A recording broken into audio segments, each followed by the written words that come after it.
ایک جھوٹا افسانہ یہ بھی گڑھا گیا ہے کہ سیدہ فاطمہ صلوات و سلام اللہ علیہا کو جب معلوم ہوا کہ ان کی شادی خانہ آبادی ان علی علیہ الصلوۃ والسلام سے ہونے والی ہے جن کے پاس نہ مال ہے نہ دولت، تو حضرت فاطمہ صلوات و سلام اللہ علیہا رونے لگیں۔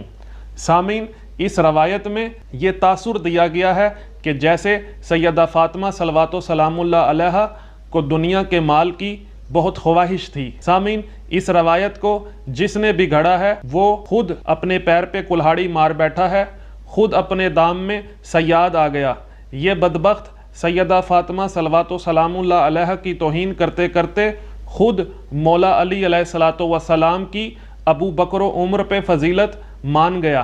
جس نبی صلی اللہ علیہ وآلہ وسلم نے